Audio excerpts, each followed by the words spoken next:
Hola, soy Jorge Cepeda Patterson y les comento la columna que publiqué en Sin embargo este domingo. La titulo La oposición en su laberinto. Es que en política o en la vida misma no resulta fácil asimilar verdades que contradicen nuestros deseos y esperanzas.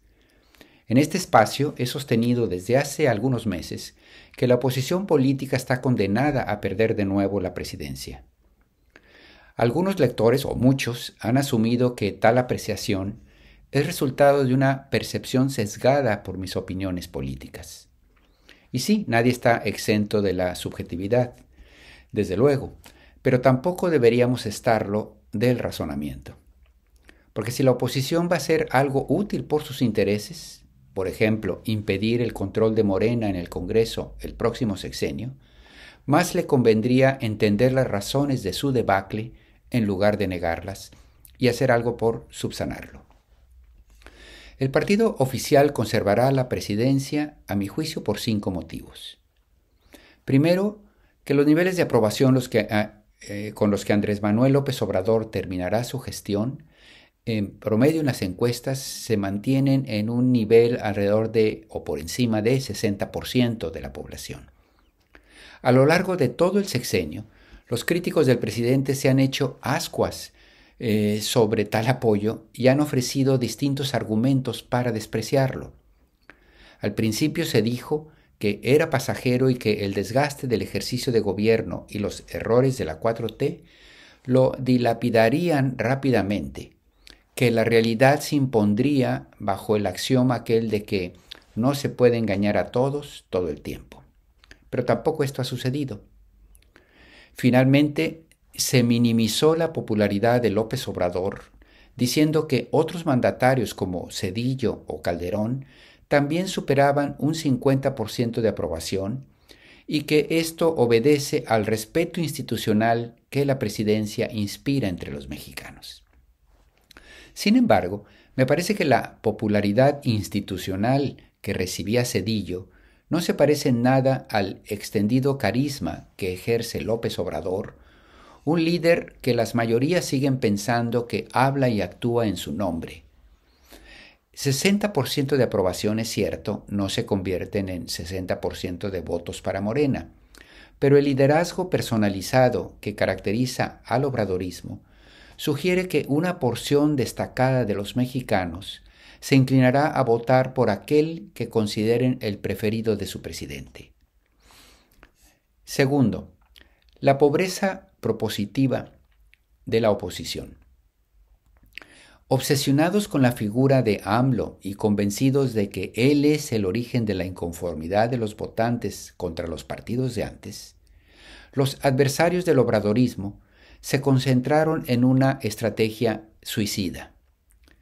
Demostrar que el tabasqueño era una calamidad para México y que sus propuestas serían un fracaso. Nunca entendieron que López Obrador no generó la inconformidad en México, porque en realidad él ya estaba allí y venía proponiéndose desde 12 años antes. Lo que cambió fue el agotamiento del modelo ofrecido por los gobiernos, primero del PAN, luego del PAN, primero del PRI, perdón, luego del PAN y otra vez del PRI, que antecedieron.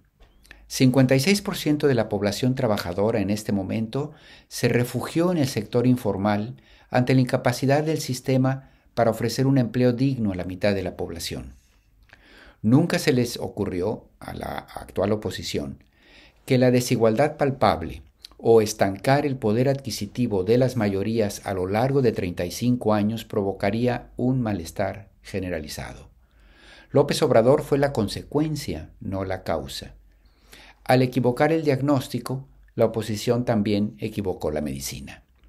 No entendieron que algo había cambiado en 2018 y que no bastaba con decir que López Obrador no era la respuesta, incluso asumiendo, sin conceder, que convencieran a la población de que la 4T no está logrando sus objetivos ni promesas, la gente dirá que al menos lo está intentando, mientras que los gobernadores anteriores no lo hicieron. En tanto la oposición no construya un programa viable y atractivo de cara a las necesidades de esas mayorías inconformes, el grueso de esos votos será destinado a quien, a su juicio, sí habla de y por ellos. Tercero, resultado de los dos factores anteriores, Morena se ha convertido en una fuerza dominante en los comicios.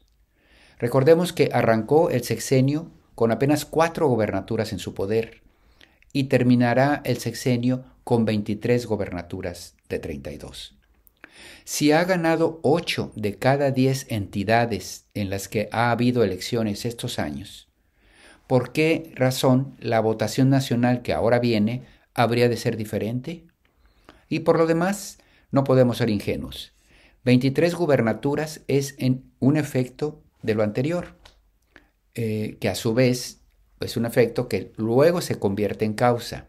Es decir, es más fácil ahora ganar la presidencia cuando se tiene el control territorial de la mayor parte de la geografía nacional. La oposición afirma, con alivio, que lo más probable es que dentro de 2 semanas en Coahuila gane la alianza del PRI y el PAN y pierdan ellos el Estado de México, como si eso anticipara una probabilidad de 50% para los comicios presidenciales que vienen. Y quizás sí, en efecto, estos pronósticos se cumplan dentro de unos días.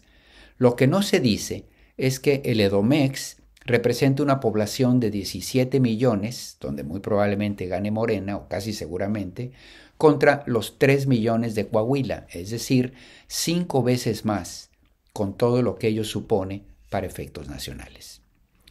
Cuarto factor, el descrédito adicional del PAN, del PRI y del PRD. Me parece que las dirigencias de los 3 partidos de oposición pasan por sus horas más bajas de las últimas décadas. Lejos de recuperarse tras la derrota de 2018, han sido golpeados por los escándalos de diversa índole. En el PRI, la cuestionada presidencia de Alejandro Moreno Alito convierte a sus predecesores, en comparación, casi en personajes decentes. Y por otro lado, el bajo perfil de Marco Cortés, el dirigente del PAN, también hace extrañar a líderes que, pese a todo, tenían alguna presencia en las cúpulas panistas. No solo se trata, pues, de que la astucia política de López Obrador haya conseguido goles políticos, por así decirlo, es que la oposición ha contribuido a meterlos en su propia portería. Y quinto y último, si la intención de voto de Morena es superior a la de los 3 partidos sumados, cuando la comparación es entre candidatos, la diferencia aún aumenta, se hace abismal. Claudia Sheinbaum o Marcelo Ebrard, comparado a Santiago Krill, Enrique de la Madrid, Claudio X o Lili Téllez, se trata en la mayoría de los casos, de figuras vinculadas al viejo régimen, cuya presencia sugiere un regreso a las fórmulas reprobadas ya en el pasado. Y por otra parte, los nuevos rostros no han surgido y difícilmente lo harán en los pocos meses que faltan. Por un lado, porque construir una figura nacional toma mucho tiempo, y por otro, porque la mezquindad de las dirigencias de los partidos de oposición no favorece la emergencia de nuevas figuras. En suma, la posibilidad de disputar a Morena la presidencia son mínimas o de plano nulas. Y en tanto la oposición no reaccione y siga en el negacionismo, sus opciones para competir por el poder legislativo se empobrecen, una vez que la presidencia ya prácticamente está perdida. Muchas gracias.